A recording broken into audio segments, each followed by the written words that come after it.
সবাই চুপ করে বসেন কথা রাখুনি কি কয় সবাই আরে বলে আগে বাইরে নিতে পারো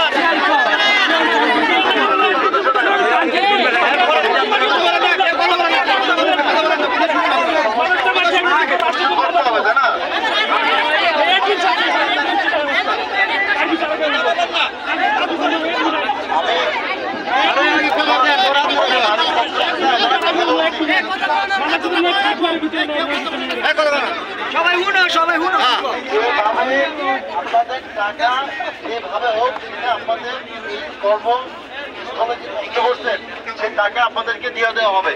যদি তাদের কোনো টাকা না থাকে কলকারখানাতে যে সকল জিনিসপত্র আছে সেগুলো আমরা নিলামে উঠায় বিক্রি করে আপনাদের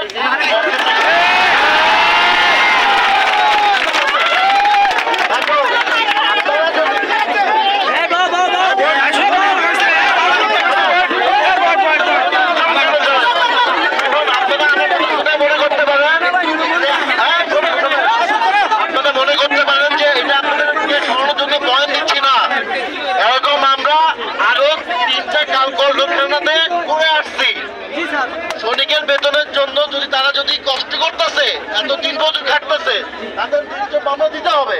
তাহলে আপনাকে কলকারখানা বন্ধ করে দেন, সমস্যা তো নাই। আপনাকে খাটাবে, আপনার পারিশ্রমিক দিতে হবে। আমরা 3টে কলকারখানাতে অলরেডি তাদের যে জিনিসপত্র আসবাবপত্র ছিল যেমন জেনারেটর একটা জেনারেটর বিক্রি করলে 15 লক্ষ টাকা দাম হয়, আমরা 39 লক্ষ বিক্রি করছি। তো আপনাদের টাকা আমরা না মিটায় আমরা যাবো না। আমরা আপনাদের জন্য তো কষ্ট করে আমরা এখানে আসছি, তাই না? এখন আপনার জন্য কিন্তু এখানে অনেক মানুষ আছে, তাদের কিন্তু হয়রানি হচ্ছে না?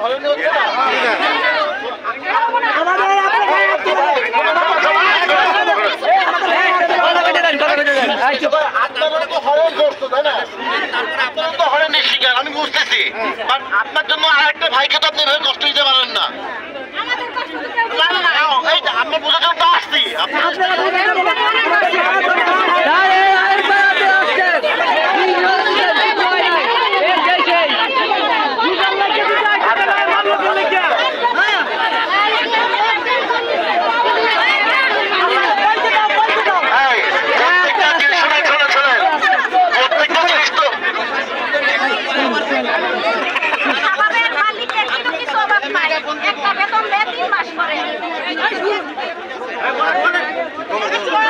সবকিছু ঠিকঠাক আছে, মালিকের শ্রমিকের টাকা দেওয়ার সময় মালিকের খুবই কষ্ট, মালিকের কাজ কাম ঠিকই চলতেছে। বিল্ডিংয়ের এই রাজমিস্ত্রি লাগাইছে আঙ্গুর টাকা পয়সা দেওয়ার সময় আমরা মালিকে সবকিছু ঠিকঠাক করতেছে, শ্রমিকের বেতন দেওয়ার সময় মালিকে খুব প্রভাব দেখা। আমরা ভেটার কারণে এখানে কাজ করি। আঙ্গুর এই খেলা বসেন বসেন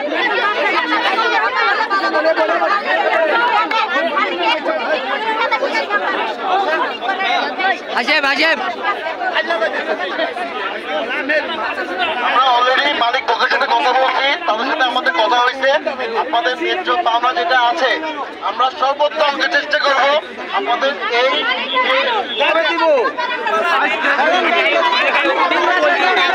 আপনারা যদি বসে থাকেন তাহলে কিন্তু সমস্ত জায়গাতে কিন্তু এই যে হরতাল চলে যাচ্ছে। আমাদের কিন্তু সুযোগ দেন আপনাদের কাজ করার, আমাদেরকে সুযোগ দিতে হবে না, আমাদেরকে সুযোগ দিতে হবে আপনাদের হয়ে কাজ করার। সুযোগটা আপনারা দিবেন না।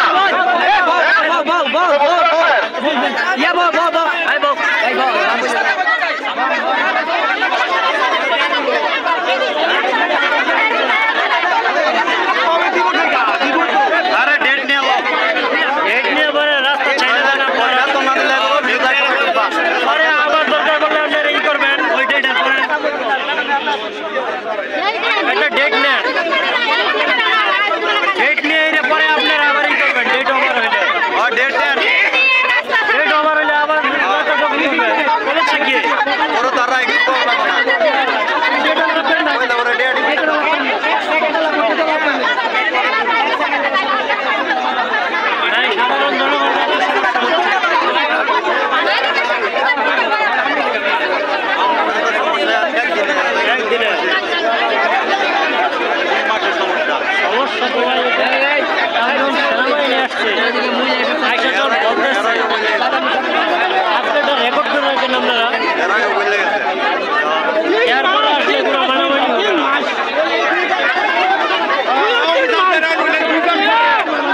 লোক থাকবে